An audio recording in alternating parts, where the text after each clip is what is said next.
You there, bud?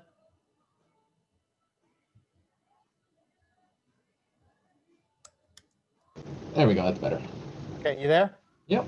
I also need this. Thank you, my friend. Okay, and we are recording. Good evening, everyone. This is the training session for the presenters meeting. I want to allow Phil. Can you just hang on for a bit and come back to us for a second? I'm here. I'm sorry. I'm No problem. Gonna do my back end stuff. What's up?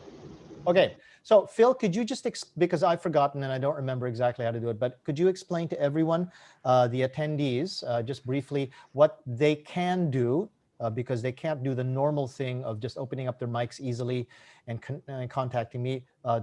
So how they can contact us while we're doing this webinar. Oh, no worries. Yeah, so thank you. Welcome, everyone, to the webinar. It's a little bit different than your actual Zoom meeting. You'll see on the bottom here, you have Q&A as a newer function instead of Breakout Rooms. So in the chat, that'll be open and available for you to talk amongst each other or talk to us.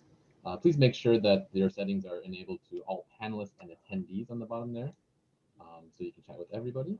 If you want to do direct messages to each other, you can do that as well. The Q&A is also available for you to try out and have fun with. All of us will be able to see what you put in there in terms of questions. We would probably prefer if you put it in there so that we can answer them in an efficient manner. So all your mics and your videos are disabled by default. If you would like to talk using the mic, please raise your hand and I will get you on board here. If you want your videos, well, let me know as well. But otherwise, I'll give it back to Jose, and he will take care of the rest. And I haven't yet introduced myself to some of you who may not have ever met me. It's your unlucky day. You're now going to meet me. My name is Jose Domingo Cruz, and I am one of the room host coordinators for JALT2020 online. Yoroshiku onegai shimasu. I don't know what panel who is, but to one corner is Samantha Kawakami, who has jumped on board the room host coordinators team very recently and is helping us arrange everything, and she's great at what she does. Jenny Crittenden, who is the other person in the other box left over, is in charge of scheduling, and she will take the floor a little bit tonight to talk about some of the things that we will need you to know so that then your presentations will go well. Otherwise, the bulk of this meeting, I hope that it should end by about 8:30-ish or so, but that depends on everyone's questions. We're here to answer all of them to the best of our ability and to make sure that we give you as much information as possible before the conference begins. Bear in mind that a lot of what we're working with right now is a work in progress. The documents that we will be showing you are works in progress. The protocols that we will be explaining are works in progress. So please be patient with us. We're going to try to get as much of it done all the way, even through past Monday, past the 16th, because the bulk of your presentations are going to be on the weekend starting from Friday the 20th on to the 23rd of Monday. So let me begin by, if some of you were here very early, okay, there's a Google Doc address from Sam Kawakami. If not, Sam, could you pop it in there again? Thank you very much. And I would like everyone to be able to access that. It should be available to everyone as an open document. If it is not available as an open document, please tell us quickly and I will check to make sure that the share links are available, but I'm checking right here. Anyone with that link should be able to see this document. And I see right now 31 people are in there, 32. So pretty much everybody is jumping in. And when we get closer to 47, we should be good. Okay. And as Phil said, please feel free to use question and A to throw in your questions and answers. Phil, if questions do arrive, can you can Jenny and Sam see those questions, Phil? Yes. Phil, you yes, I can see them. Yeah, I can see them too. Yep, so we can answer them in the Q&A as a chat box, or if they want to send it as a live question to you, we can do it as well. So either or. Okay.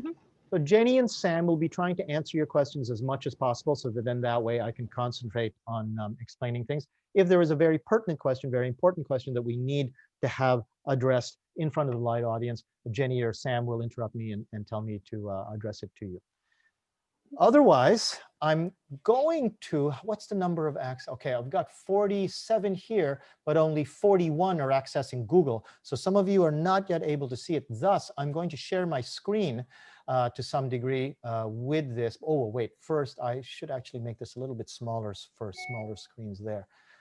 Hang on just a sec, everyone. Should have thought of this, but there was a bunch of stuff I was doing before this meeting started. Okay. No worries, Jose. Here we go. This is that Google Doc that I was trying to get everyone into, and almost everybody is there. I think there's still about 4 or 5 people who haven't gotten in. This document will now be available to you as long as you hang on to that link. You can use it as a checklist to say, hey, what did Jose say about that? What did the room host coordinator say about that? All the new information that we have will be here. We will also be posting in Slack as we get new protocols, as we make new decisions in Slack to the presenters Slack section. Little videos, 3 or 4, maybe 5 minutes, informing you that you as presenters should know what's in this video. And we ask that you take the time to take a look at them, because that's where probably we're going to be producing any of the new information over and above what we will be revealing tonight.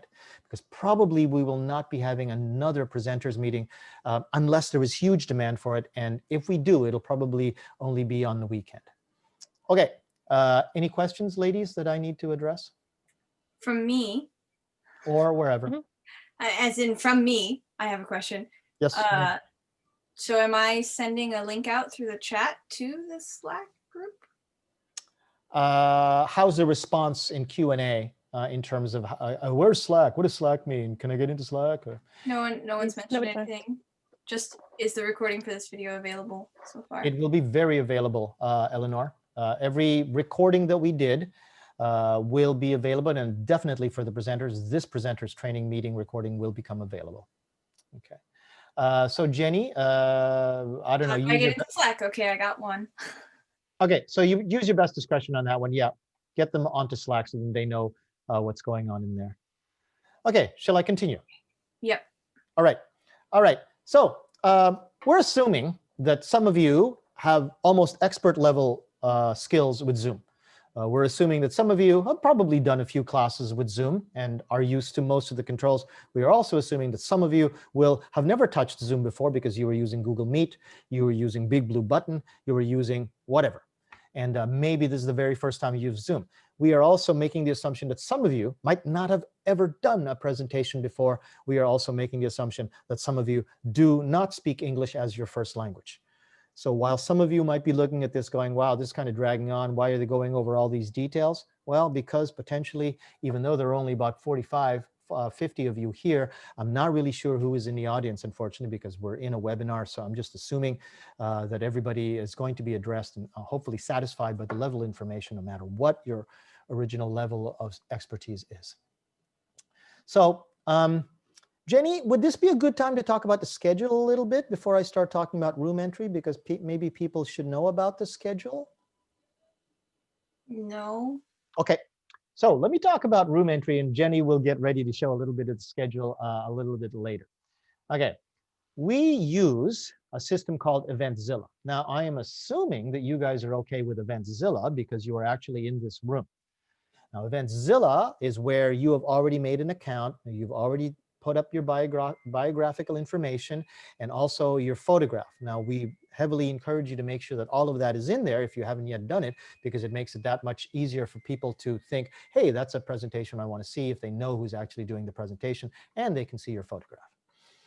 Now, when you go into Eventzilla and you see your presentation, okay, when your presentation is 10 minutes to begin, the button will appear above your presentation. Jenny, what color is it now? It's green. We made some changes today, so it's still green? It's currently green, yes. Okay, and that's at 10 minutes to begin. It's still green? Yes. Okay. Sorry, everybody. It's just that a whole bunch of new changes came down the line just in the last couple of days, and even things like colors and stuff have changed. So when it is 10 minutes before your presentation is about to begin, I would suggest that even tonight, you bookmark your presentation on Eventzilla so then you can get to it easily. Go to your presentation and you will see a green button that you can click and says your presentation is here, and you go in there, and this is where we head in from room entry and preparation. Okay. Once you get in there, you will find that the room host is already there. Now, if they're not, they will be there very, very shortly because our room hosts are asked to actually enter about 10 minutes early, much earlier than you. It would actually even be helpful if you could go in 10 minutes early, which means that you go in right as soon as that green button is available in Eventzilla. But if you can get in there at least 5 minutes early, we'd be very thankful. Anything less than 5 minutes, we're going to be very tight in terms of the preparation, and we might eat into your presentation time 1 or 2 minutes. We don't want to do that. Please go in about 5 minutes and find your room host. Now, your room host will be going over all of this with you, but I may as well tell you that because this is, a public presentation and it will be recorded, please prepare your desktop and all of your files and all of your folders to make sure that there isn't any sensitive information, any private information that might be revealed by an inadvertent share, an inadvertent reveal of, your desktop, if in case that accident actually happens. Okay. Your RH, your room host, I should say, your RH is there to help you. They will be telling you, reviewing with you, all of these things that I'm telling you right now. But if you have any special concerns, any special requirements, specifically breakout rooms, please make sure to discuss that with them. They have their own checklist of things that they want to make sure that you're okay with, including to make sure that your screen sharing is okay, that you've clicked all of the audio buttons at the bottom, which are outlined here. Okay, and you can ask us about in question and answer audio buttons. What audio buttons? Please make sure that you ask, and Jenny and Sam will be answering as you go along. Okay. Jose, can I interrupt? Go. So I didn't hear it, but did you actually tell them what room hosts are? I'm sorry. All right. Okay. You will go into your presentation room, and in that presentation room will be a special JALT representative called a room host. That person works as one of the volunteers for JALT specifically to make sure that your presentation goes smoothly. They have been trained in our protocol. They are quite knowledgeable in Zoom, especially to the degree that they need to be to make sure that your presentation runs smoothly. We call these people room hosts. As an acronym for short, we call them RH. That's what RH refers to in the document. The RH will be the one taking care of the telling you that you have 5 minutes left. They will be the one watching the chat for you, like Jenny and Sam are right now for me, telling me that questions are coming up. But all of those little things, depending on how you like to handle questions, how you like to do breakout rooms, how you like to be warned about how much time you may or may not have left in your presentation, all of those things are negotiable to the preferences of the presenters themselves. Okay? So if you want to not be told that you have 5 minutes left because you're used to looking at your own watch and you don't want to be interrupted, please make sure you tell the RH that, but they will be telling you all of this anyway. But specifically, breakout rooms. Breakout rooms, I'm assuming that you want to do breakout rooms because you have done breakout rooms and you know their benefits. Now, if you want to do breakout rooms, I would suggest that you negotiate that with the RH so that then you have the brain power of 2 people running breakout rooms while one person is still doing their presentation. If you wish to do breakout rooms yourself, the RH can give you host status because, of course, as you know, hosts only can do breakout rooms. I don't suggest it. I suggest that instead that you get together with the RH and coordinate that with them. Otherwise, the RH will give you co-host status. Co-host status gives you screen sharing. Co-host status gives you all of the power that you need to have while you're doing a presentation. Okay. So now, when you're doing screen sharing, please make sure that even if you think that you're not going to be sharing any audio, just for your own sake, my recommendation is before the presentation begins that you check these 2 check boxes down here at the bottom. See, there they are empty, and here they are highlighted.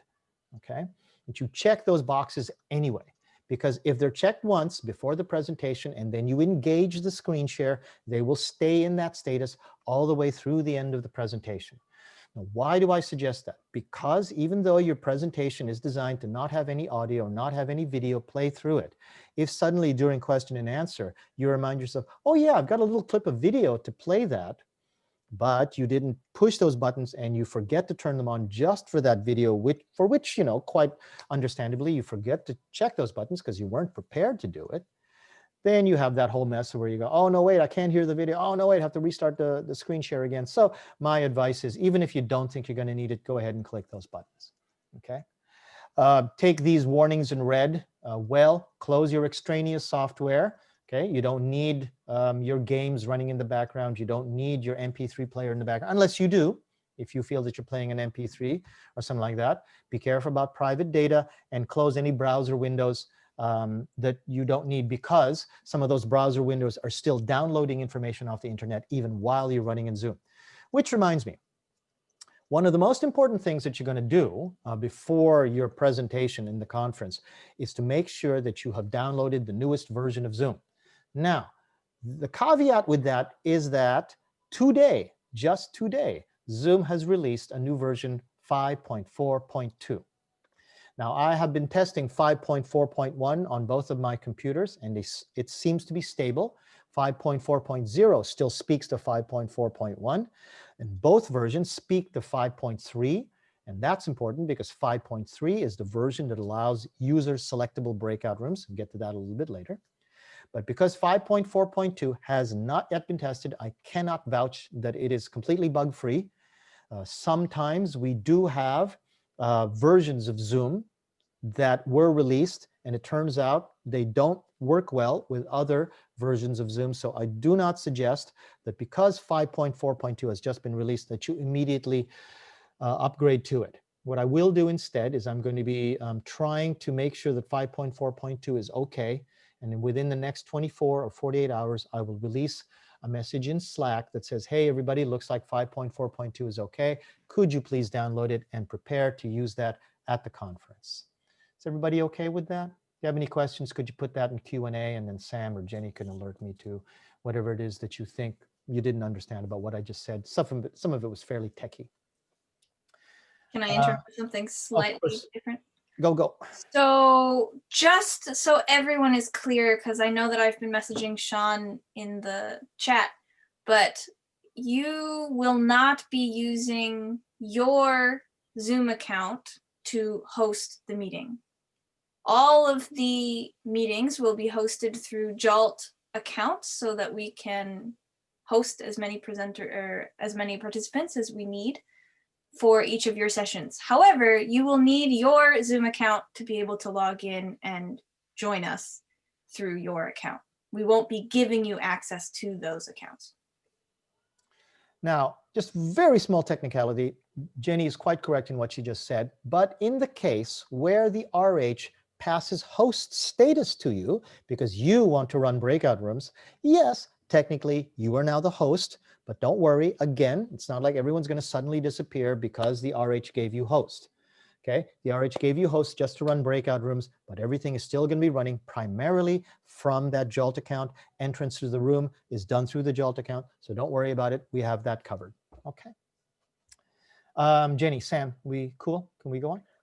There was one question that was asked, and I've actually had another person ask this question in Slack, and it's about using Zoom polls, right?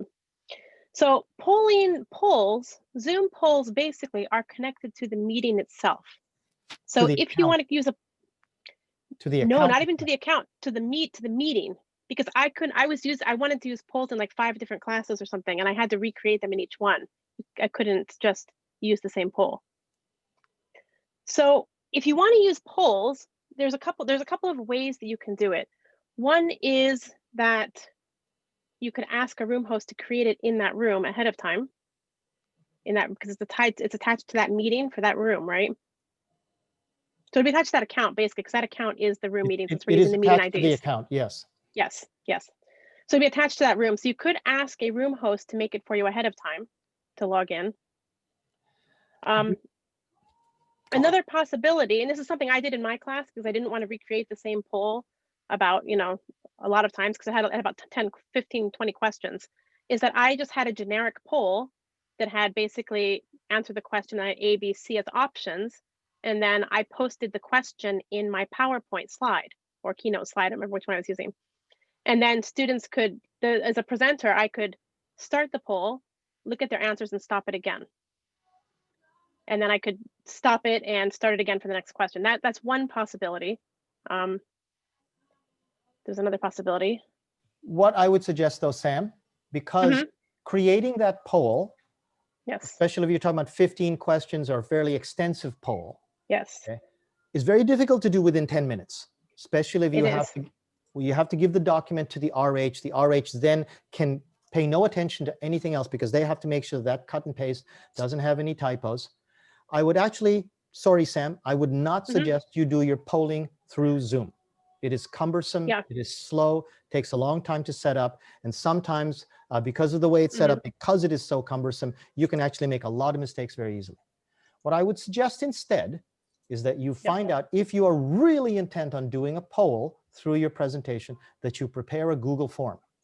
Yep, this is somebody else just wrote in the question and answer. So Google form or Nearpod or any type of other software that you're comfortable with. Yeah. It has an automatic link that people don't have to create an account for. Right. So just to recap, I do not suggest. You can if you insist, but be prepared for an RH that's extremely busy, and that RH will say, you know, wait, I haven't got the poll ready, and it's 5 minutes after your presentation started. So I would suggest you get all of this done, okay, by making a Google form, preparing your own software, making sure that it runs, and that actually takes me as an aside to a point that I was going to take later on. For all of you, I really do suggest that you practice this, even if it is just on your own Zoom account. You're going to need a Zoom account to get into this, whether you have a Zoom account or not. Get on Zoom, practice. Where are the buttons? Where are the control buttons for things like if you want to make your own recording, you're allowed to record for yourself. We're going to be recording for ourselves, but how to do all of that, get on Zoom, practice. If you want to research how to do a poll, you find out that polls are cumbersome in Zoom, that they are actually much easier to run, much easier to access as a Google form or what have you, whatever you're used to. If you've never done polls in Zoom, you'll do them once and you'll probably not do them much after that, is my opinion. Okay, are we good with that, Sam? Or was there Yes. Okay. That was it. Okay, I've got something. Go, Jenny. So Risa Ikeda mentioned that Zoom looks a bit different than what she's used to in this session. So this is a webinar format. This is only going to be used for the opening ceremony and the main plenary speeches. Phil can correct me if I'm wrong about that, but I'm pretty sure those are the only ones that we are webinaring. And everything else will be the regular Zoom that you are used to seeing. So don't worry that this one looks super different. This is just what you'll notice during the plenaries because, yeah, Phil, go. But unmute first. Right, I'm working on the background there. There we go. Yeah, so it'll look different, but this just for right now, we're just doing a webinar just for clean and professional use. It'll be your room will be just as you normally do for your classes or any other small meetings that you do for your team.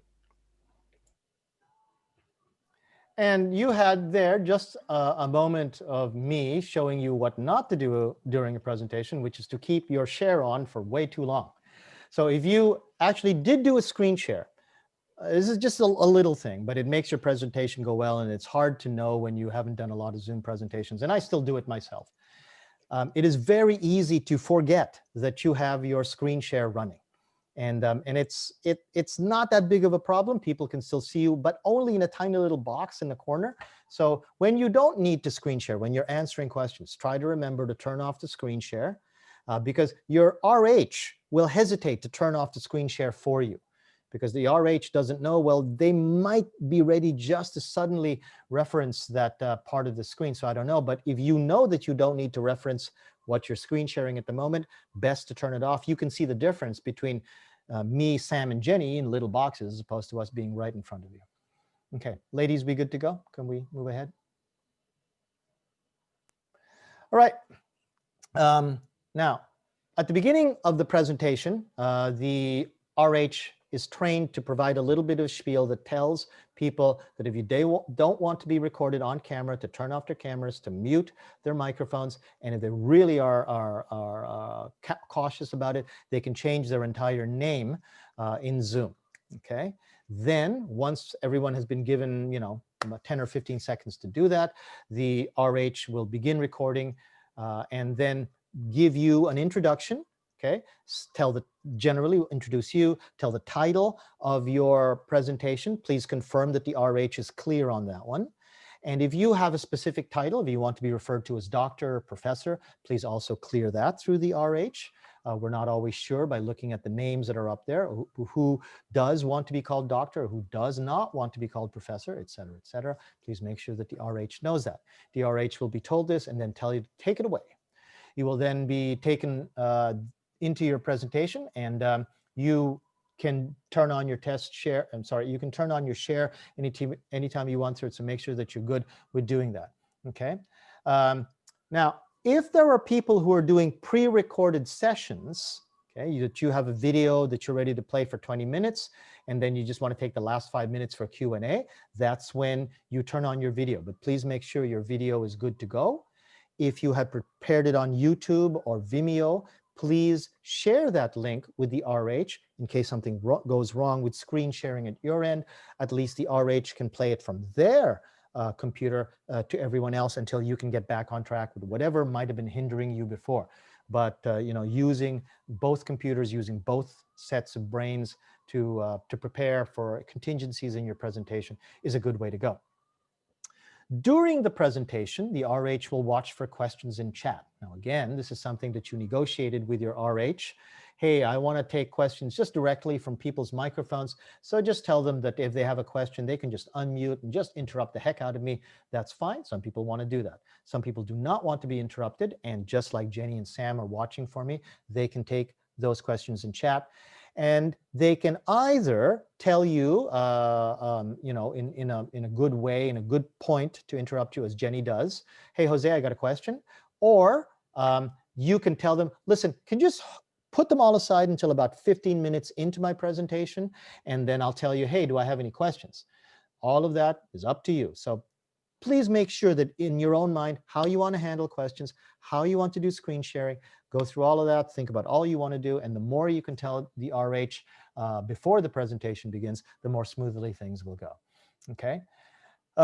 Try to be cautious about things like social media or notifications from your browser, like from Slack or Facebook, that they don't start pinging, pinging, pinging in the background of your presentation, okay?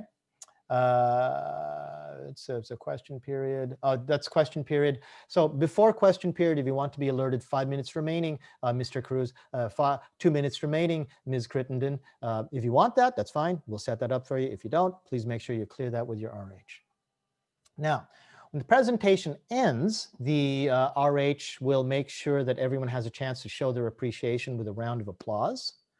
Okay, and when the presentation completely ends, okay, and it seems that your audience and you are having a really, really good discussion, don't feel obliged right away, like right at that minute to leave, like it's not going to end that way. Okay, the RH will use their own best judgment to let things go for a few minutes because this seems like it's going to be the last question.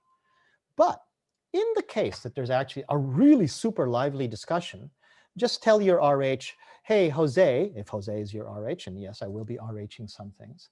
It looks like about 4 or 5 of us want to maintain this conversation. Is there a place in Eventzilla, or is there a place in this conference where we can go to and just continue this conversation amongst ourselves? Well, guess what? We have something prepared for you. So every room in the conference has a number designation, and it will become obvious. Unfortunately, it's not obvious on my name, but your RH will have a number right next to, okay, it'll be ordered 20. Jenny, can you change your name to reflect that, please, the naming protocol? There will be a number followed by the word JALT so that everybody knows that's the official room host. Then it will be followed by the name of the actual room host themselves so that they know how to address it. Thank you, Sam. Thank you, Jenny. So for example, Jenny is using room 1, Sam is using room 5. Now, if, as I said, this seems to be a very lively discussion, you want to continue it, ask the RH and they will remind you of this protocol. Okay, no problem. You want to continue this conversation? Sam, can you pop up your virtual background, and maybe I should pass this over to you so that you can finish the explanation that I'm just about to do. Can you unmute yourself and prepare to do that? Jose, can you actually spotlight all of us in this?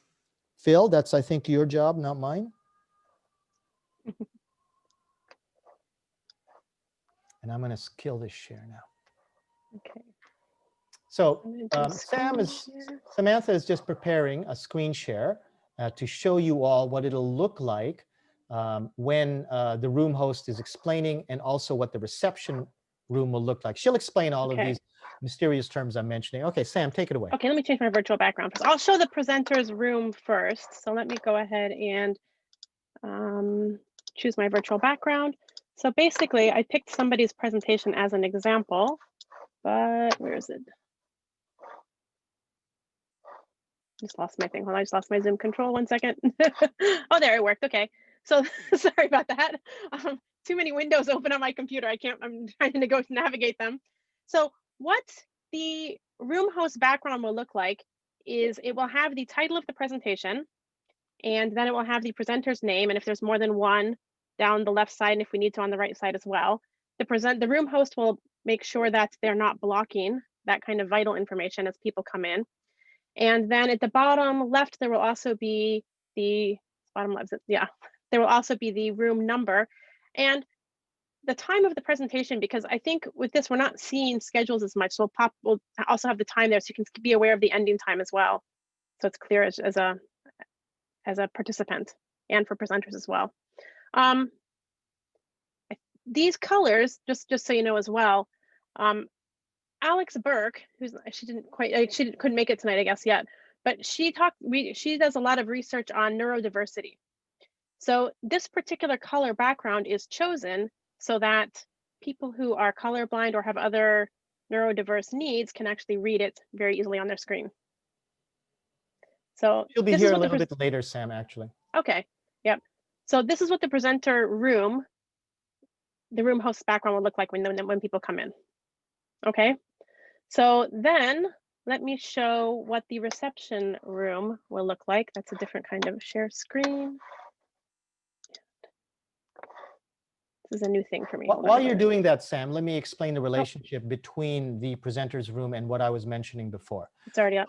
Let's say you have a lively discussion going in. You can see initially from Sam's first screen that it was room 9. Well, the room 9 discussion group wants to continue. The room 9 discussion group will then be told by the RH, that's no problem.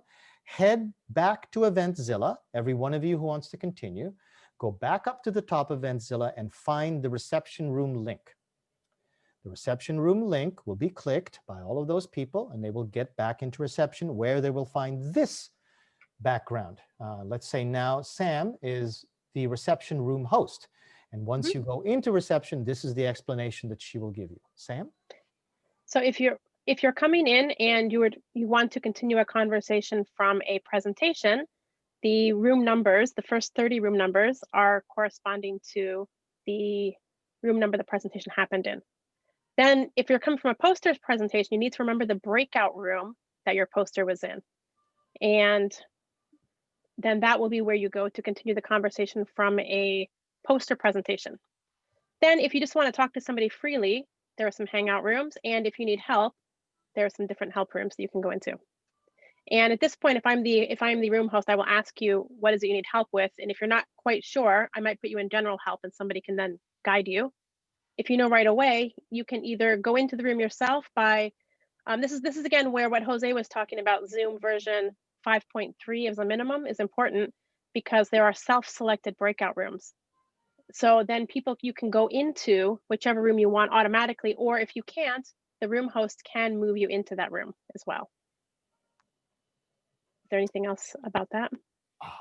I think that's good. Let's see, Tamara, I believe you can still, even in the web mode, you can go to, during screen share, you can see a bright green stripe above your screen. And on the right-hand side of that bright green stripe, where it's saying you are viewing 6 JALT SAM case slides, there's a black button that says View Options. If you click View Options, you can choose side-by-side mode, which means that then you can see all of the available cameras side by side in your Zoom window to Sam's slides. So that way you can see Jenny. I think it says gallery view. Like, yeah. Yeah. So you got to go to you got to go to gallery view, and then you got to go to side by side mode. Okay. Okay, Jenny, did Sam or I miss anything about that protocol? I don't think so. I think Okay, you're good. good. And Jenny, just tell me when you're ready to talk a little bit about the schedule, eh? Will do. Working on Slack right now, but will do. Okay, okay, okay. Now, so let me go back to my share.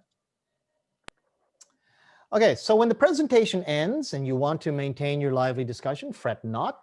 You can just do what Sam just did. If you forget anything that we forgot here, remember, that's what your RH is for. They are trained to remember all this stuff and direct you as you need, okay? Pardon me. Now, if you're running a poster presentation, okay, some of you might be here as poster presenters, there'll be a slightly different protocol for you. Because just like a face-to-face presentation, poster presentations are done in one large room with maybe that corner, middle of the room, and all four corners being taken up by different poster presentations. We want to try to emulate that kind of feeling. And what we're going to do is have one JALT Zoom room, one JALT account dedicated to that afternoon's presentations. And I believe Saturday and Sunday, over Saturday and Sunday, there were a total of 6 poster presentations scattered throughout Saturday and Sunday, but only one poster room at a time. Now, within that poster room will be between 6 to 8 actual poster presentations. Okay. Now, if you are the poster presenter, as I have just explained to everyone else, go to Eventzilla, get ready to click on your Eventzilla link 10 minutes before your presentation begins, and you click on that and you will head into the room that you will find now will be run by 2 room hosts, not 1, but 2. These room hosts are there are 2 room hosts because, of course, with 8 poster presentations, one person has to stay at the top to make sure that anybody who is late to come into that poster room knows how to get into the poster presentations themselves, and 1 to potentially move around in case they're being called for help. So there will be 2 room hosts for poster presentations, but neither of those room hosts are dedicated specifically to your poster presentation.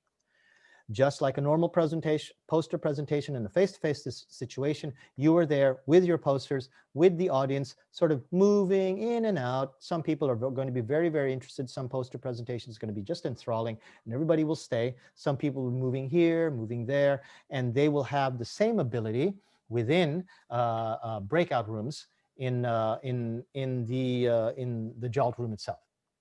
Now, I'm actually, Phil, if you can come on at some time, I want to ask about breakout rooms in here, if they have user selectability within the webinar or not. I doubt that they do, but please correct me if we can actually show that. I was planning to show that tonight. Are you talking about, as you said, the webinars? Yes, sir. Can I actually demonstrate that tonight to everyone here? You're gonna give away my presentations and webinars, but no, you cannot. Webinars do not allow breakout rooms. Okay, I'm very sorry about that, everyone. It was part of the plan to actually hold this within a normal Zoom account, but because we suddenly realized we could have in excess of 100 people, we thought that just so we don't turn people away, we're going to go with the somewhat different functionality of a webinar to make sure that anyone up to 500 people can join if that was the case. It doesn't seem like that's the case. What's the number right now? I think we're well below 100, right? 65. 65. So, well, you know, we live with it. But this, again, is something that I do urge you, practice.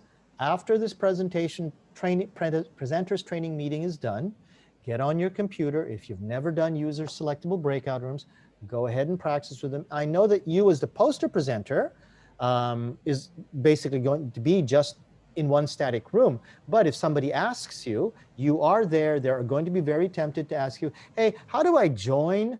Even though they were told by the room host, please don't bother with the presenters with technical questions. They will, at some point, somebody will forget and they'll ask you, how do I join? And it might be easier for you if you just say, you have a choice. Either you can help that person right away, just tell them, please don't bother me, go back up, hit that leave room button and go back up to the top room and they'll answer your technical questions there. But if you don't want to be rude, then maybe it's best for you to know how user selectable breakout rooms work and be able to help that person who forgets. basically, user selectable breakout rooms are the new feature in Zoom 5.3 upwards. That means that instead of the room host or the instructor assigning people to breakout rooms, we can now set those 8 poster presenters, that's 5, this is 8. We can now set those 8 poster presenters to have their own breakout rooms, and the audience members can move in and out of them at will. So that's how we're going to be doing that. We'll try to make sure that as soon as somebody comes into any of these poster presentations that they don't bother you, because you're going to be working on your own. Now, the warnings about working on your own. You will not have an RH telling you or warning you about your end times. Please make sure that you're careful to do that. I would also recommend that you find, if you have Macintosh or Windows, that you get, there's a lot of free software out there. A lot of them is on the App Store for Macintosh, so Apple already vetted these apps. They're not malware, pardon me, to Apple's best ability. It's not malware to go get something like a screen timer, a presentation timer. There's all kinds of search words that you can use in the App Store to find a good screen timer. And okay. All right, I'm sorry, Tamara, I don't mean to be condescending. I'm sorry if I was. Okay, so get a screen timer and maybe run that through. All right, your presentation, go Sam. There was a question about how to ask for help in the breakout rooms from a poster presentation. Go Sam. If you want me to share my screen for a second, I can share the part of the document that I created. Please go ahead. That will, okay, share. Oh, that I'm in advance. Okay, so part of the Zoom guide, this is a Zoom guide that I've been creating that's posted on the top page of Eventzilla. I posted the link in chat just a minute ago. But basically, this is showing if you need help when you're in a breakout room, you can basically click on, if you're on a computer, the breakout rooms icon at the bottom or top or wherever your Zoom controls are, and ask for help. Or if you're on a mobile device, you can tap on your screen and you'll get the breakout rooms, the ask for help button will automatically show up. You can click on that and then the room host will be aware that you need help. So if you're in a breakout room, that's how you can ask for help. Okay, we're good there. Okay. And again, I'm very sorry if some people are having problems with all the things that we're trying to show. I will try my best to make sure that we meet everybody's needs. And I am very sorry if maybe some of the things that you see are asking you to juggle a whole bunch of stuff. But yeah, we have chat going, we have Zoom going, we have Google Docs going, we have screen shares going. I'm really sorry about that if it's very difficult to watch on your small screen. Okay, but after the presenter's training is done, okay, go through these documents, do your practice with Zoom. And then if you have any questions, please, please, please, there are no dumb questions, address them to us in Slack and we will try to address them there. If something was not covered well and we realize that, yeah, we forgot to talk about that, we'll be making a video of it and trying to address whatever information deficiencies we had with those videos that we will make. Okay, so again, tomorrow, my apologies. All right, let's continue. Did I miss any other relevant questions, Jenny or Sam? No? I think we're okay. There's a question right now about uploading the pre-recorded presentations. Okay, uploading the pre-recorded presentations. Jenny, did you want to handle that one? As I think yeah, it's not actually about uploading the pre-recorded presentations, it's about the posters. But the things about the pre-recorded presentations, since I am starting to repeat myself a little bit in the chat here, if you have a pre-recorded presentation, as in you've created a video and you intend on showing that video during your allotted time frame for your session, you will be playing that video live for your attendees through screen sharing, which I believe Jose mentioned, but you will play it through screen sharing, which is why you need to make sure of those audio settings. Additionally, the room host will need access to a link if it is posted somewhere. This is reiterating what Jose said, but we need a copy of that video if we can, in order for us to be there just in case your video or your screen share falters. We can present that video on your behalf. So yes, it is super important to tell your room host, if you don't connect with them in advance, that during that 10 minutes before the presentation starts, that, hey, I will be showing a video, so that we know to check with you, to check your audio settings, and everything is all good to go before you actually start playing it live. I hope that answers everyone's pre-recorded video. Another question just jumped in just maybe 3 minutes ago, Jenny, but basically this is from Anonymous. How can I share the link of our video with the RH? Well, when you go into the room early and you meet your RH, just pass it to them in chat, or I don't know, if it's a short enough link, which it probably isn't, you could say it, but there will be a chat function as soon as you enter the room. Use the chat function, throw it in there, and the RH will be able to see it and manipulate it from there. Okay, can you give us an email? We should send Jenny? If you join the Slack, which I'm moments away from being able to send you a link to that, you can post it in there to, I'll make a channel for that, to share those videos with us so that we can keep track of them as best we can. But it is also really great if you can just share the link with your room host at the beginning before your presentation starts, just in case something else changes or the link changes.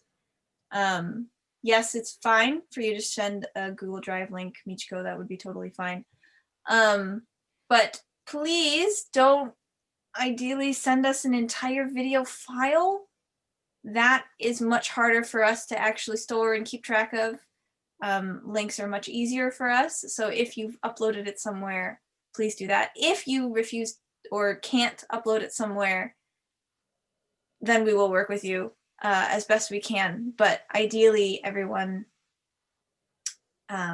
will be able to share a link with us to whatever platform it is that you're hosting that video on. Of course, if on the day you choose to present your video through your computer because it's stored on your computer, that's perfectly fine. But if you have it somewhere else to share with us, that would be also ideal. You know, backing up and backup and just in case scenarios, because we are doing this for the first time at this scale together. And so of course there's possibilities for hiccups along the way for any kind of technical difficulties. So we're just trying to plan as best we can for any possible situations that might come up. Sam. There was one more question about, as the day approaches, who can we contact with questions in advance? Would I be correct in saying we should post that through Slack? Yep. Yes. Any questions, please post in Slack, and then one of us can answer. Yeah. Absolutely. Those- That's the best Slack place is the to best ask thing. those broader questions. And some information on top of the excellent suggestions that and protocol that Jenny outlined just now. My suggestion to you is, even though it's a video that you might want to protect because it's important information and you don't want to put it too freely on YouTube, at least for the length of this presentation, your presentation during the conference, do consider that if you put it on YouTube as either unlisted or private, as long as it's you on your account, you can still access a private video that no one else can access unless you allow them to do it, and still screen share that through Zoom. You keep it up there private, nobody can access it unless you let them do it. Then if you're still worrying that maybe somebody might see that video, just take it down right away. But in terms of the actual time of the presentation, the easiest way, the most stable way for you to screen share that video, again, don't use links. I wouldn't suggest that you play it directly from your computer. If it's on as a private link in YouTube, your RH can back you up if something happens to your computer. I'm not really sure about everyone's internet connection. If a large video will start to slow down, start to stutter, and will be hard to watch. You can find out a lot of that if you actually practice this. You start playing your video and maybe gather a few of your friends and see if everybody can watch your video smoothly. But my recommendation for the presentation, only for the presentation time, send it up to send it up to YouTube as a private video and prepare to play it from there. Let Google do the work for you, is my recommendation that way. Okay. What's Bill got there, everybody? Or is it something that I need to be alerted about? Otherwise, we need to move on. No? Okay. I want to move on. I'm going to let you guys tell me if there's anything I need to know. Okay, back to the poster presentations, back to my screen share. Okay, here's my screen share again, and we're just finishing up the information that poster presenters need to know. So the poster presenters have to excuse me again, have to be careful about their entire presentation themselves, because there will be no room host, no one calling out end times, okay? No one watching chat for you. So if people are in the room with you and it seems like it's more than the 4 or 5 people you feel comfortable just taking open mic questions from, and then people, it seems, are starting to use chat, you might want to warn them as a poster presenter. Listen, you guys, as a poster presenter, and this is applies to me personally, when I'm presenting, I cannot watch chat. I just cannot split my attention that way. And I would appreciate Jenny and Sam to continue doing their great job telling me when there's stuff in chat. But if you're a poster presenter and you're like me, I would just tell the attendees there, listen, I cannot watch chat if you have a question. If you have a question for me, please just open your mic and just ask me the question there, because I can't watch chat and I might miss your important question. Let them talk to each other on chat. They can still do that. Everyone can see everyone's chat messages. But if there were questions for me and I was a poster presenter, I would continually tell that to people every 10 minutes or so, every 15 minutes, maybe. Listen, I'll take questions, but just open up your mic. And if you tell that to people at the beginning and people are asking you questions by open mic, then everybody will figure out that's what you're doing inside your poster room. Okay. Now, There's another, Sam. there was another question that's maybe fairly important. One of the presenters is asking, our presentation deals with multiple devices to monitor breakout rooms.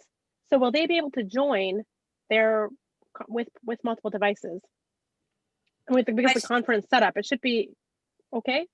Okay. I don't see why not. I don't see why not. I don't see why not either.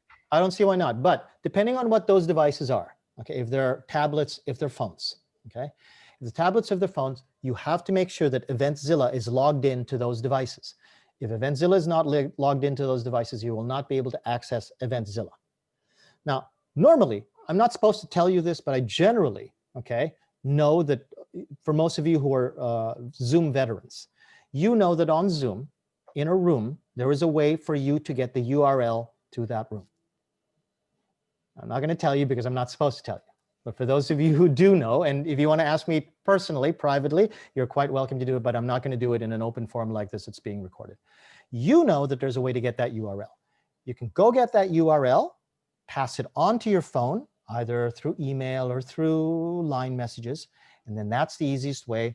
If you're not on Eventzilla on that device, okay, and that's the first recommendation, just make sure you're on Eventzilla in that device on your account, and bang, go in there through Eventzilla. If not, if you're having a problem for some reason, and I know there are a lot of reasons that we can't predict, but I want your presentation to go well, and I can tell you this information. Get the link get the URL for the room, send it to your device, send it in there, and yeah, you're just another participant. All of those devices are just participants. Okay. Okay. Now for the poster presenters, you have to do your own recording. Okay, and we would like recordings. By the way, if you just adamantly refuse to be recorded, you have that prerogative. You do not have to be recorded. We would like to have an archive of all these recordings. You actually signed in JALT the agreement that you would be recorded. But if for some reason you feel like this is something that you absolutely must put your foot down on, tell the RH and they will not record. However, particularly for the poster presenters, you will not have an RH. You do want to be recorded, then you have to make sure you do the recording yourself. Okay. The RH at the beginning of the recordings will start jumping between the rooms. The second RH will start jumping between the rooms to make sure all are recorded. If they see one not being recorded, okay, they're going to wonder, unless you told them at the beginning of the room, by the way, I'm not going to record mine, then they know that room 6 is not going to be recorded. Okay. But to do your recording, okay, you have to start paying attention here if you've never done Zoom. The record button is on your toolbar. Phil, do they see anything like a toolbar like this right now in the webinar? They should be able to, no, the recording, no. Okay, so I'm sorry, everyone. These were made in the idea that we would be in a normal JALT account. But for those of you who probably have, most of you have probably done a lot of Zoom before, okay? And you know that that record button is right next to the right of the green share screen button as I have on this graphic. And for most of us, we record to our computer, but every account also has access to a cloud recording ability. up to, I believe, 1 gigabyte. And in this case, it'll allow you to record past 1 gigabyte and even save that over 1 gigabyte recording for a small amount of time. Jenny, if I'm not mistaken, it's a good 48 hours or maybe even up to a week that oversized recording will stay on a cloud account, right? Yes. Okay. So even though your poster presentation, Jenny, how long are poster presentations? I'm sorry. Total, an hour and a half, I believe. They're 90 minutes. Or Okay. So even Ish. though, go Jenny. I just said ish. Okay. So even though a 90-minute from start to finish poster presentation recording will go over 1 gigabyte, and we want you to put that onto the cloud, it will stay on the cloud, okay, for about a week or so. But because it's only a week that we can depend on it actually being there before Zoom notices and says, hey, that's over your 1 gigabyte limit, and send you an email that says, get that off there or else, okay? What we want you to do is be cognizant of the fact that, number one, you have to record to the cloud, okay? You must record to the cloud. If you record to your computer, that's not going to be a deal breaker, but it becomes much more difficult to actually start passing files around because we can't do it by email. It's hard to do it by other means, okay? And then we have to start arranging with you to do it over a Google Drive arrangement, okay? So we would like you to do it by the cloud. We've never done it by the cloud before. What happens is that normal recording, processing meeting recording will not appear. It goes to the cloud and it's processed on the cloud. Once the processing is done on the cloud, you will be notified with an email that looks something like, now I have to go to my email here and I have to go get this particular email, which unfortunately, because I run some information in Japanese, is written in Japanese. So for those of you who can't read Japanese, I'm really sorry about this, but it is still usable for us. Okay, you will get an email like this from Zoom, okay, and it will say your name and it will say that your recording on the cloud is finished. Now, what is important is that you give us this link at the bottom, and I'm pretty sure most of you can read enough katakana to know that that says passcode : and that's the actual passcode. So it's best if you just copy this whole thing, okay, and send that to us as an email. Okay, so then we will have the passcode, then we will have the email. If it's written in English, of course, that's even better. But if it's in Japanese, we can read enough katakana to know what that was. And you paste that into another email to us to send to us. Now, at this point, the email to come, Jenny, what did we decide? It was going to be which one? Reception? Give me a minute to double check that. Okay, so what I'm going to ask Jenny to do is to double check the email, because we're honestly, we were writing this document all the way up to the time of this meeting. So there's still, like I said, a lot of stuff that's still being done. And that email, I hope we can get to you tonight before we end up before we end this meeting at around 8:30 or so, or maybe a little bit later if it's going to be coming soon. But we want you to send that link and passcode that I just showed you if you're a poster presenter. So this is for poster presenters, okay? For other presentations, the RH will handle the recording. You don't have to worry about it. For poster presenters, we need you to get that cloud recording link to us, and we will shortly, when Jenny comes back, tell you what email to send it to us. If we do not get it to you by tonight, again, keep your eye on Slack. We know that this is one of the things that we have to provide you. Sam, are there any questions? Or Sam, you have your hand up anyway. Yeah, there's a question about Slack, about language. So somebody was saying that only the Japanese version seems to be available. But if you install that, if you download it, it's language, multiple language. So if you download it and it's in Japanese, if you click on the top, there'll be like the 3 dots. If you go into your settings, you can change the language to English inside the app. Also, to whomever was actually saying that, I'm sorry, I haven't been watching the chat, but to whomever, were you using your browser for Slack, or were you using the app for Slack? And were you using it on Mac, or were you using it on Windows? We need to know that kind of information to be more specific. But first, try what Sam just said, okay? Because there is definitely an English version of Slack. I use it. There is definitely a way to run Slack in English on your browser, even though you run a Japanese system, or you can run it in Japanese on an English system. Definitely. These are modern computers, modern websites. They can accommodate all kinds of combination language settings very, very easily. Yep. Okay. Just so you know, on my iPad app, basically, there's like 3 little dots in the very top right corner. If you click on that, it gives you all of your like settings. There's like the very bottom. It has You want to yeah, share? let me share my screen really quick. Let me just see which one. Okay, so if I share, let me share my iPad. This is my new one. Hold on a minute. Hold on a minute. Okay, let me open my computer Slack back. Hold on. And it's in a different place, of course. So let me share. Hold on a second.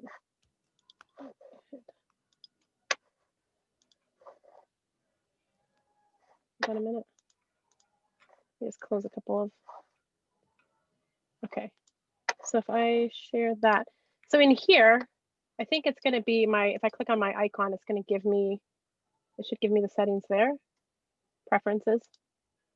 That's on a computer. So language and region, and you can change it. There you go. So on a computer, you click on your face icon and find your settings, and you can go to language region. If it's on like I said, on the iPad, I can't figure out how to share my new iPad screen. It's kind of weird, but there's 3 dots. Can you do me a favor? Switch that very quickly to Japanese. Yeah.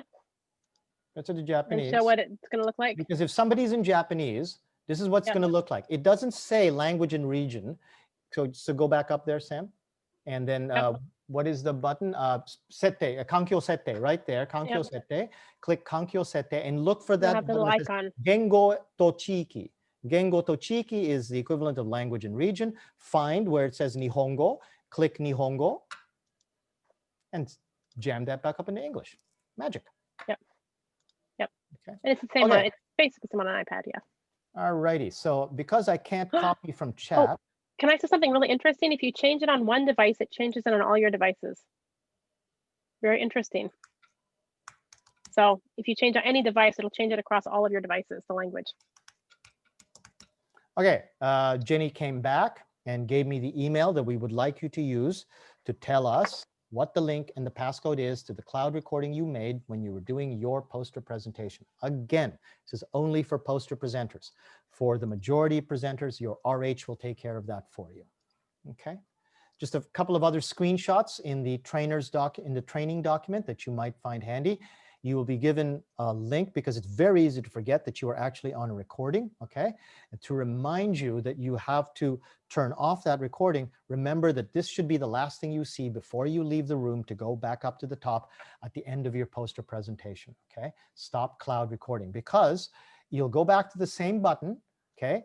But instead of a record button, it will be a pause or stop button, you know, like the 2 bars going up and down, or the big square for stop. And you click stop, and then it'll tell you stop cloud recording, and then you say stop recording. Then that sends the signal to the cloud recording to start processing. Okay.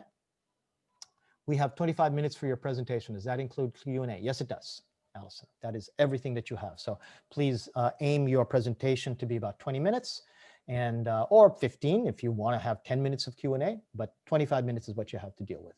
Okay.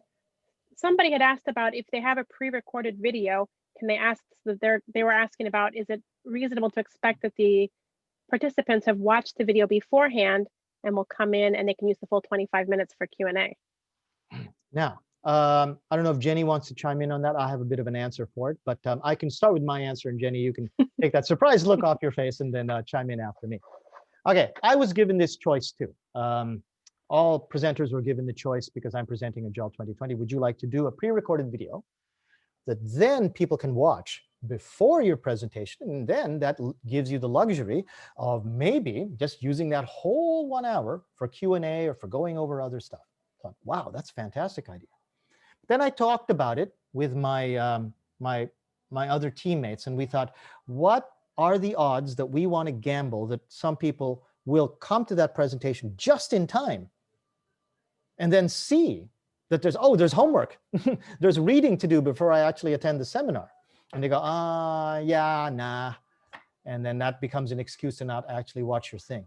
Now, you might have done your own calculation and said, no, I want to do that, and I want to make sure, and I'm going to tell all my friends that that pre-session video is there. Also, as far as we know, that pre-session video will become part an embedded YouTube frame part of your Eventzilla description. Oh yeah, that is going to be as best we can told to everybody else that this is pre-session. The pre-session video is part of your Eventzilla description and people can watch it right there. But there might be a few people who just go, oh, wow, didn't know there was a pre-session video, and going to be walking into a Q&A without knowledge of it. Make your calculations from there. There is a possibility that people will not know. Jenny, did you want to chime in on top of that? Or just a no? It seems fine to me. Okay. Okay, so I'm sorry, that's the best I can answer. So when I was talking with my own team about it, I actually hesitated and said, you know what, let's just do it all there. Some people chose to do it. That's their prerogative. And I'm sure that they have their own reasons for doing it. Okay. Now, speaking of the devil, guess what we're going to be talking about next? Pre-recorded presentations. So as I said before, because we were jumping around topics, if you are going to do pre-recorded presentations that you're going to be playing right there during your presentation, please do consider to do it from YouTube. Google can do the heavy lifting for you. Your RH can back you up just by giving them the link, and then you can just take that down from YouTube if you feel that you need to protect whatever information is in there. Okay. For the most part, your pre-recorded session will be conducted as a live session. So everything that I said at the very beginning of this training will apply to you, even though you're just going to play a video. And we did this at Pansig. We did it successfully at JALT2020. It was no problem. A lot of good, successful presentations were done that way. Okay. But for some of you are thinking, hey, that's a good idea. Maybe I should switch horses in midstream. Kind of too late. We've already decided that there's a deadline for doing that, and we're beyond the deadline for accepting pre-recorded videos. So this is it. Okay. If you are going to do a live presentation, you're kind of stuck with doing a live presentation. You can't suddenly switch to pre-recorded videos at this point. Okay. A few other things that I've already told you about. Okay, that to go get Zoom to make sure people know that you're going to be pre-recorded. There are some references here for some other recommendations that I'm going to go over very quickly now, but just to point out to you, okay, this link will take you to a presentation that I did actually with the cooperation of JALT Niigata and the great technical wizardry of Phil Nguyen, our webinar master, who is hiding himself most of the time through this webinar.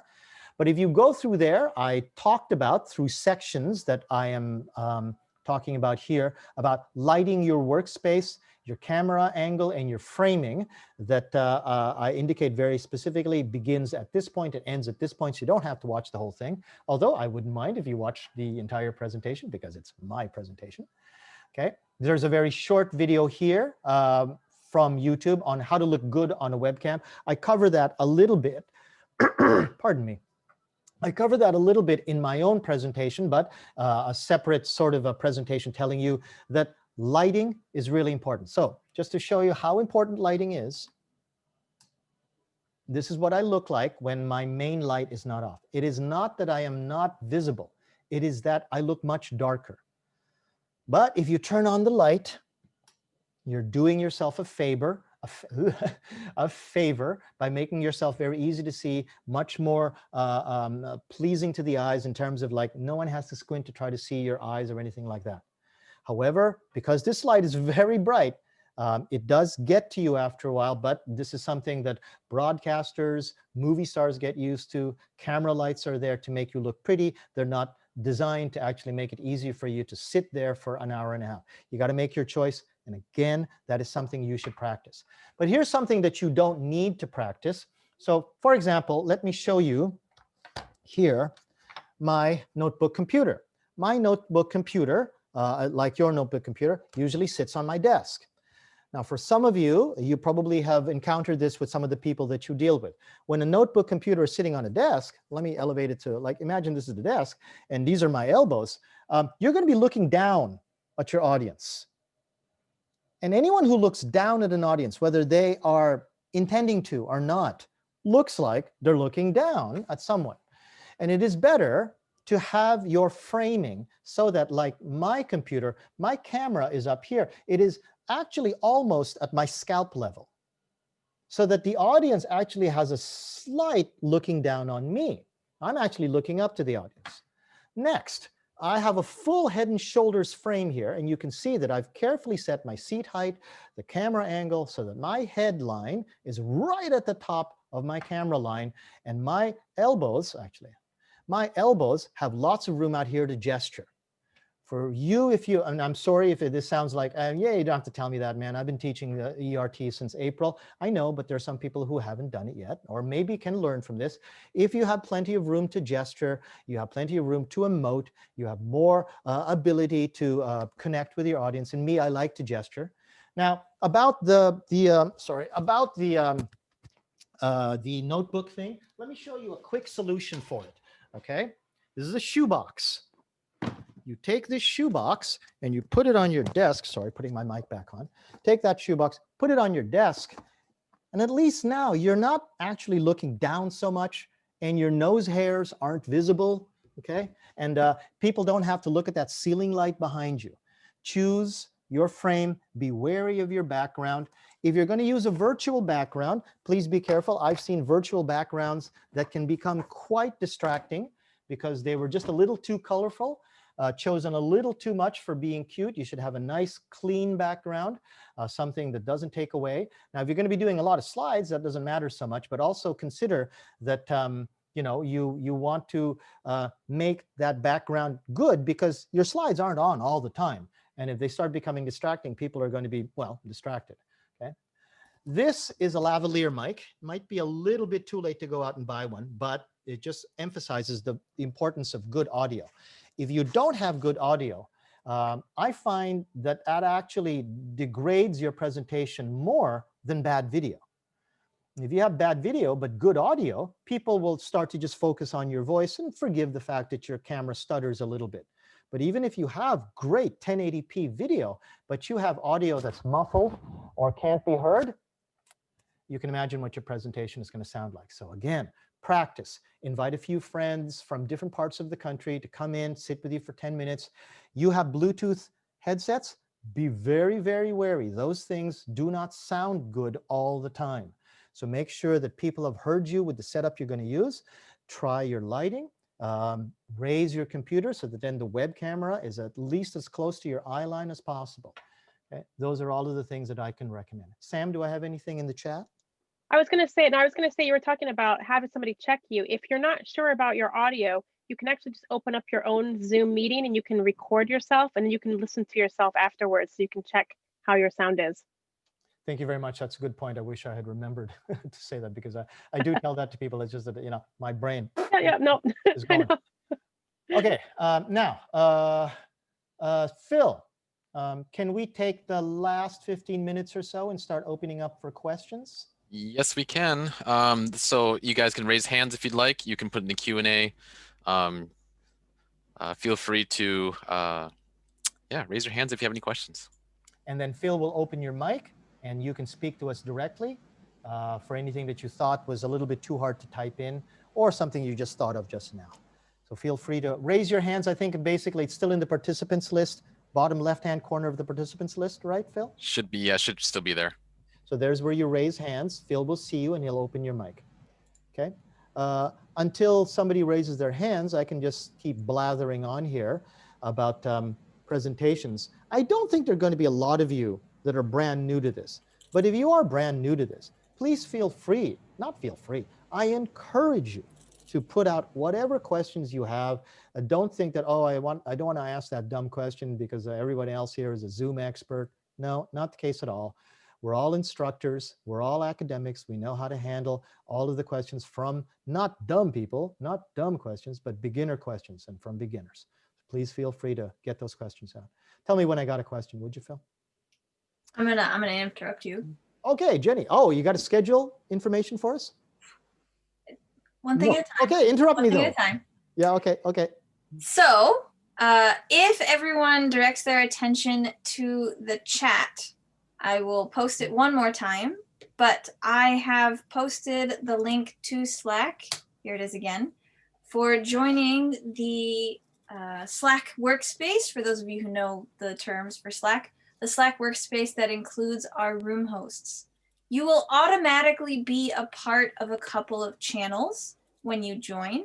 The first one is called Room Host Presenter Connections, and that is got a few other messages from before in it, but you don't have to worry so much. Those are mostly from our room hosts introducing themselves and a couple of other comments that you don't need to worry about.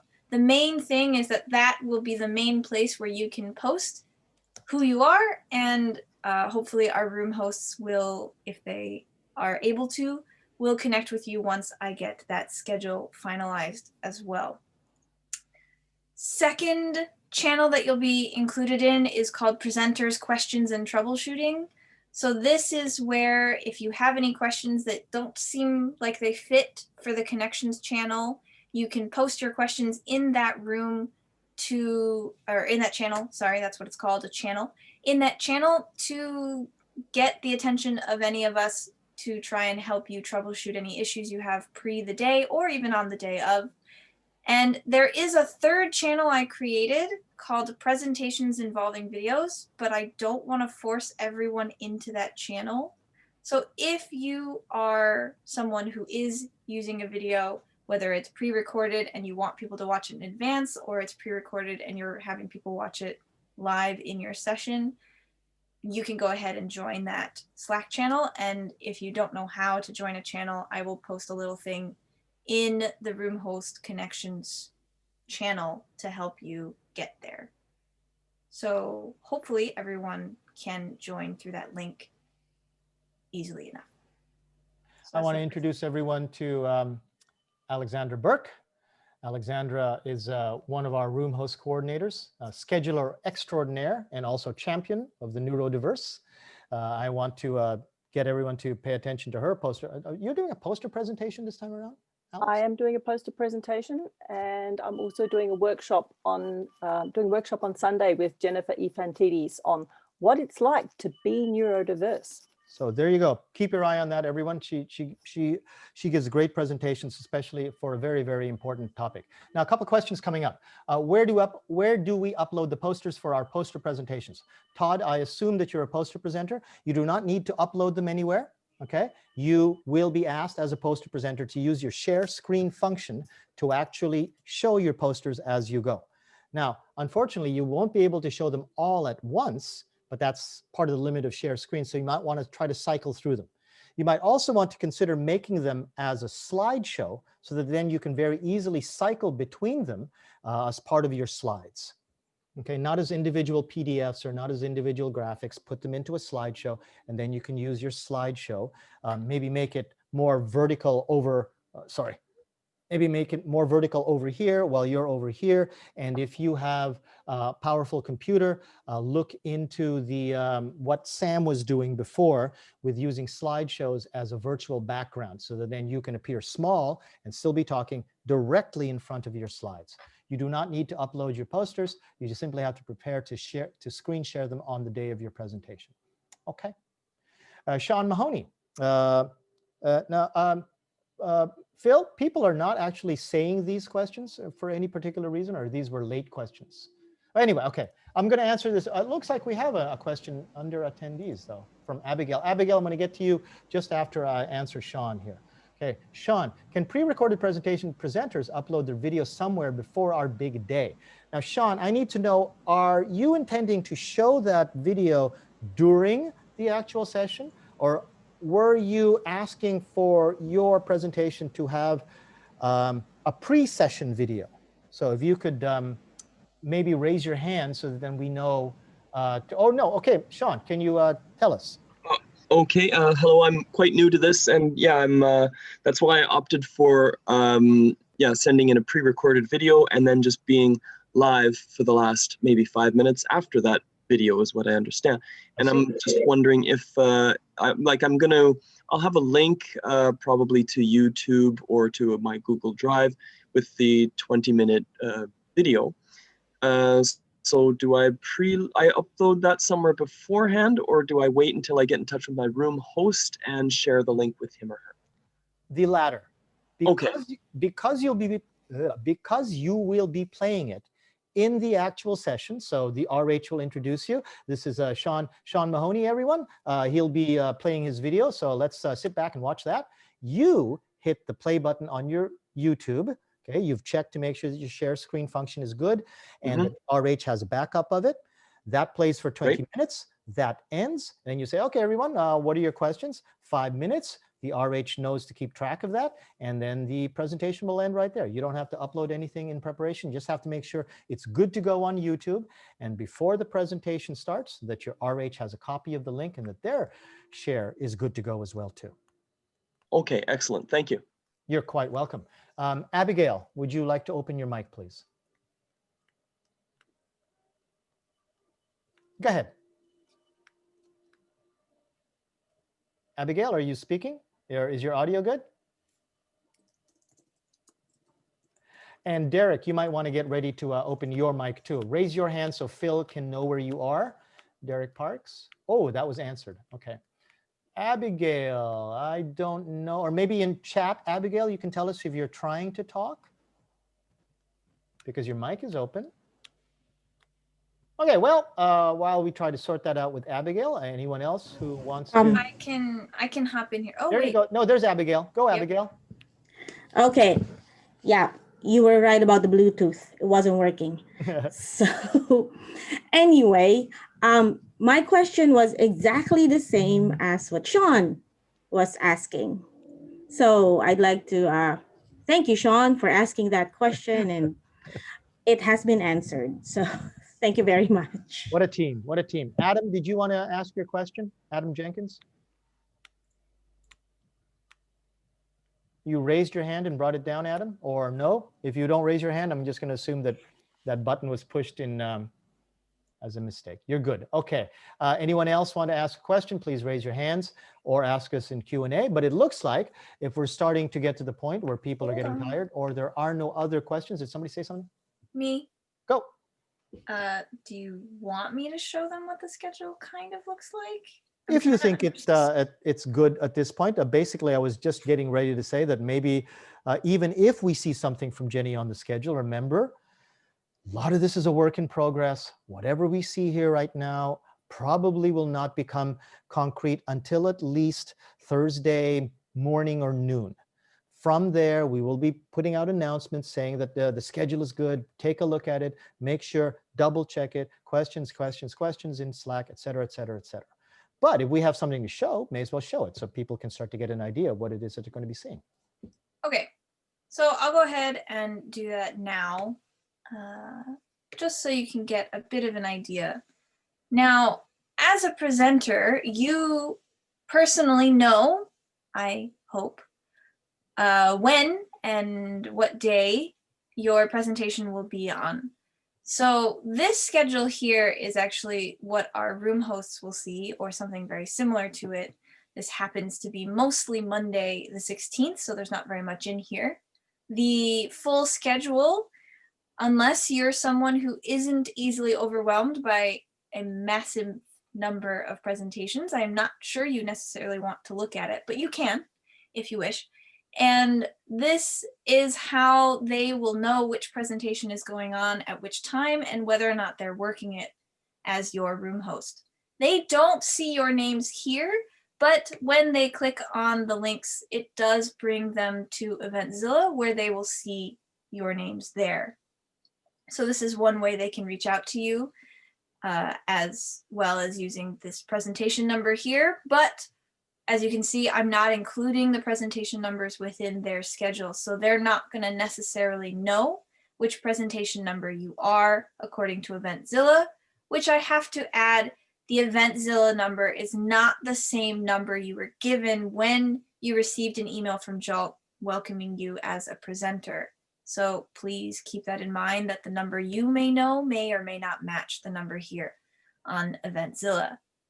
That being said, when you are trying to connect with your room host, they might choose to reach out first, but if you wish to reach out, they do have the ability, and we have the ability to sort this to find you as well.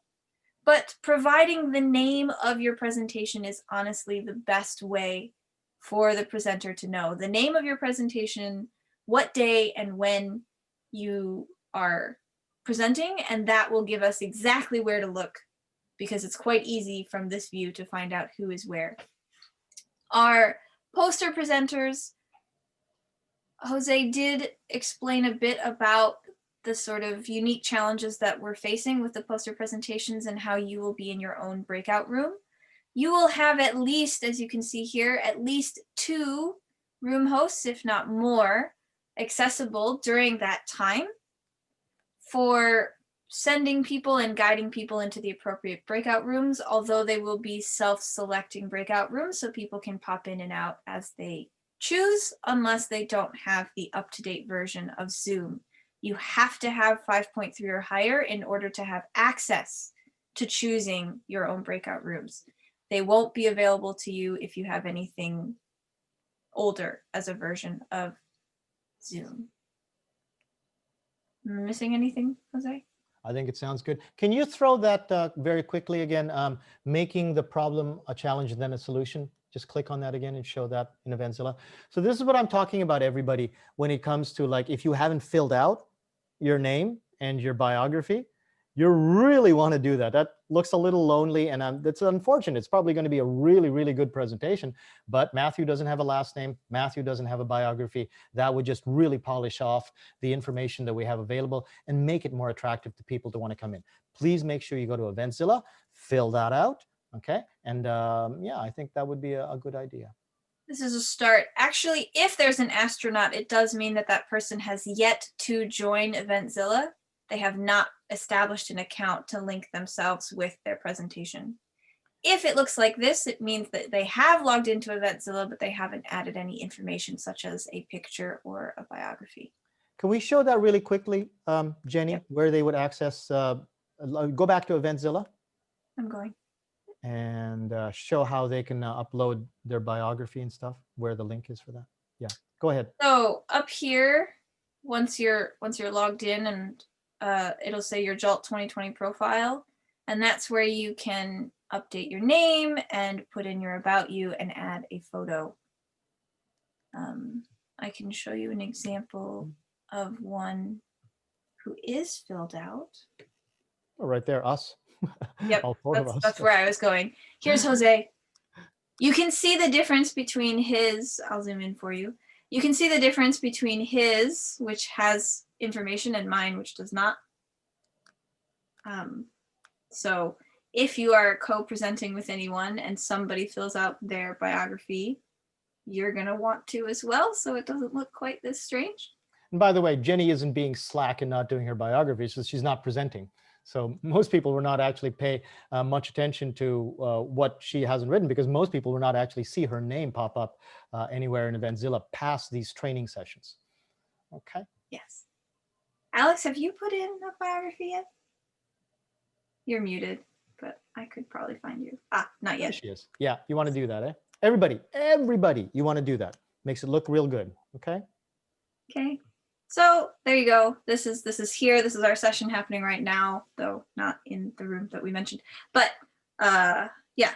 So that's what Eventzilla will look like. And so as presenters, and of course, if you're posting in the Q&A, somebody can interrupt me here.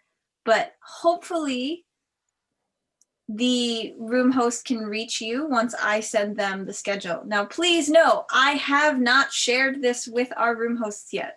They are just as in the dark as you are about who you might be, because I haven't told them yet. I plan on telling them Thursday morning. So if you're joining our Slack, welcome, welcome. But please know that no one really knows until Thursday morning about what the schedule will be. Okay, I'm going to stop the share now. There you go. I do not see any open questions. I do not think there is anything in chat besides thanks. If no open questions arrive. Sorry, we got a question. Go, Phil. Where we got? What do you go? Oh, where is the question? I got one through Abigail. We'll be answering. Me again. Go, dear. Okay. Can anybody hear me? We can hear you fine. Okay, thank you. So my question is about the schedule. Yes. And I've looked at Eventzilla and I've seen that the schedule is Monday to Friday. So I'm supposed to be presenting on a Sunday. Yes. Yeah. So the I'm gonna ask, One maybe moment. I'm missing a link or something. Okay, I will screen share again. Are you referring specifically to Eventzilla? Yeah, because I was looking at my profile on Eventzilla, and I saw that my schedule is Sunday, the 22nd. Yes. That's at 10 in the morning. So Can I say here, really quick? Uh, I think that Abigail's looking at the what to see link at the top. Am I correct? What to see, and it says Monday to Not complete. The very Yeah. top of the screen. right here. Yes, Yes. it says Monday to Friday, and I was trying to look for the Saturday, Sunday. Yeah. So this is not complete yet. This is just Monday to Friday. If you want to see the rest of them, this beautiful big blue button there. Okay. This blue button here, view sessions. You can, over here on the left, look at Sunday. And it'll pop up all of the Sunday presentations. Do you roughly know? You said 10:30, right?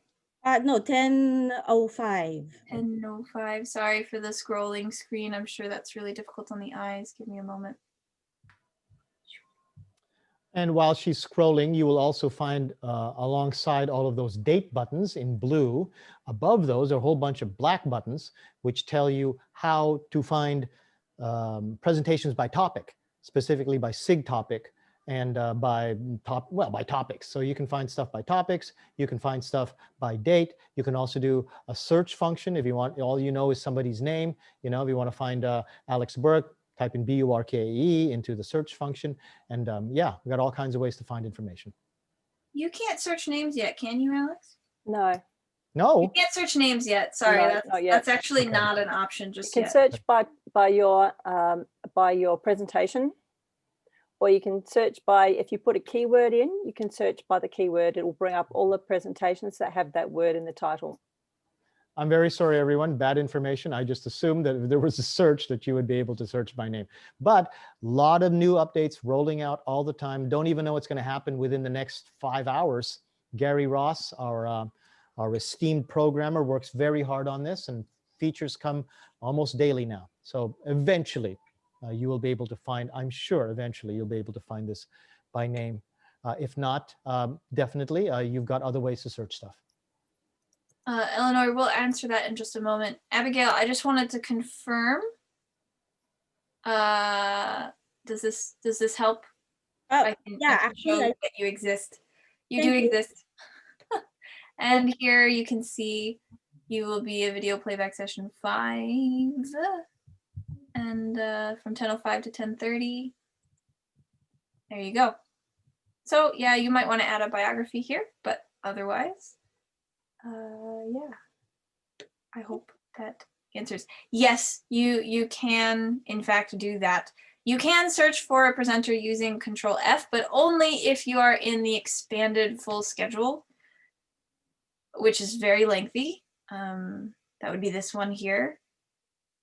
And in that case, Sean, what you're using is the browser's search function, text search function within the page. So yeah, you eventually get to the same destination, but what we want to be able to do is provide search functions within Eventzilla. Anyway, do what you need to do. You've got a good point, Sean. You can always use the browser's text search function. But yeah, here's what happens if you try to type someone's name in. You don't see anything. You don't see anything, right? Yeah. Okay, Okay. so we're good with that. Let's go on. Let's So, see. Eleanor's question. Did you want to handle that, Jenny, or shall I? You can. Okay. Another thing that we need to sort of make sure with people who are kind of new to Zoom, you might have actually all this time since April been thinking that my Zoom runs from the browser. It does not. Okay, and what it does instead is there is a browser interface. And when you log on to that browser interface and you run meetings from the browser interface, the browser then tells when the application has to launch. The browser then tells the application to install itself on your computer. Believe it or not, that website has surreptitiously entered your hard disk and installed an application. Zoom is way too complicated to run from a browser, but they also didn't want to tell you that you have to download an app, and they wanted to make it very easy to use.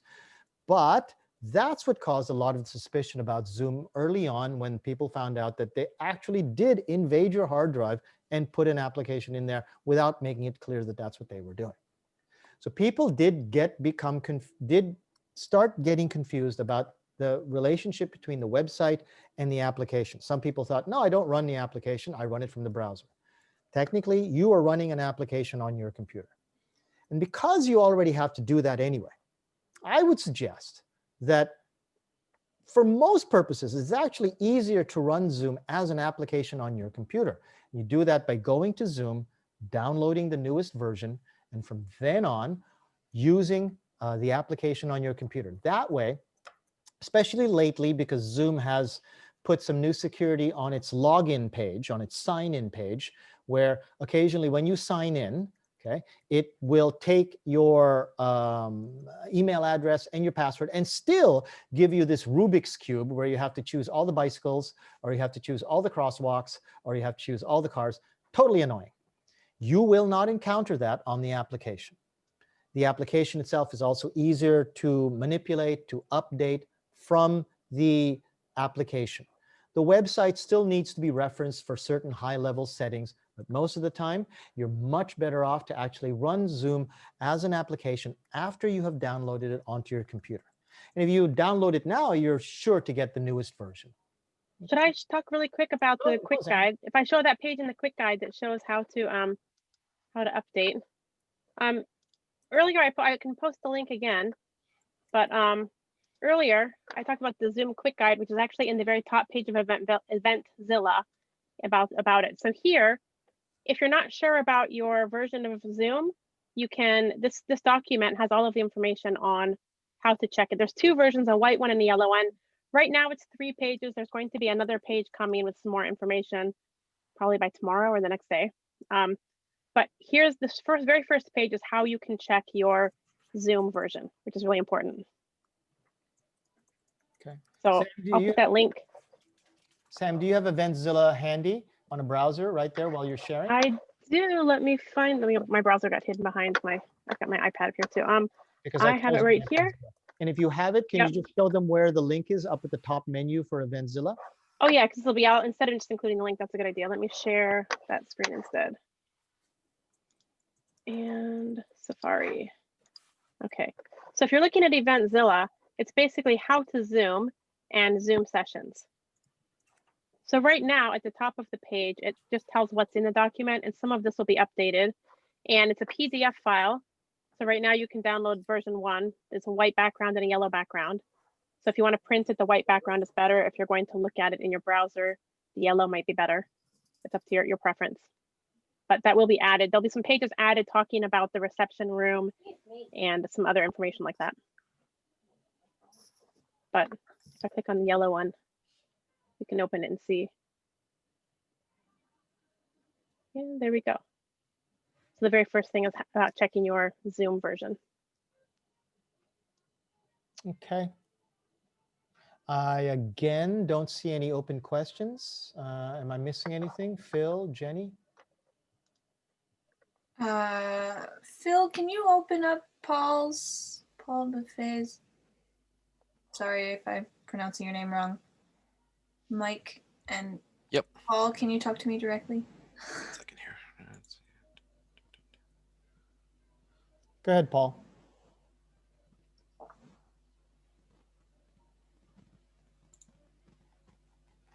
Maybe. You're going to have to unmute though, bud. You could be not there either. He could be not Might be there. frozen a little bit. Bummer. Well, this will be in the No mic on this Ah. machine. I see. Okay. You want to get a better machine, Paul.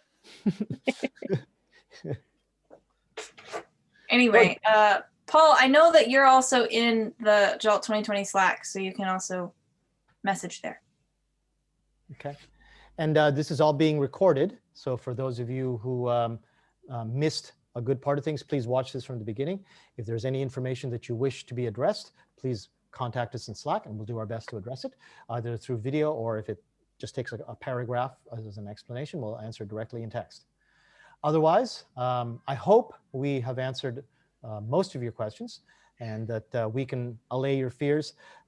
This team mostly is experienced through PanSig, and through Phil has a great deal of experience all the way through with his webinar experiences through the pandemic.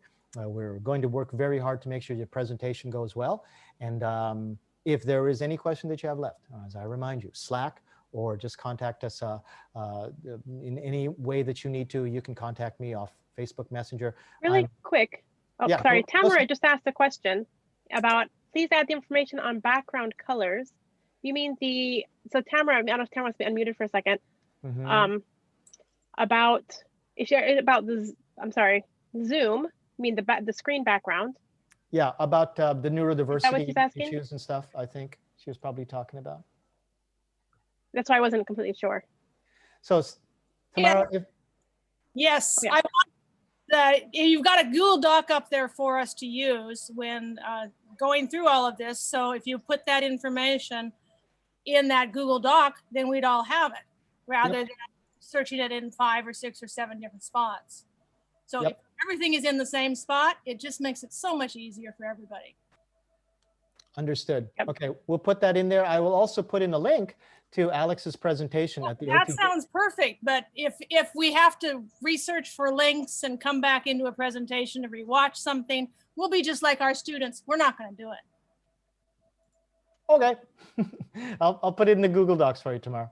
Yep, and it's Tamara. I'm very sorry. Yep, thank you. Okay, thank you, Tamara. And anyone else?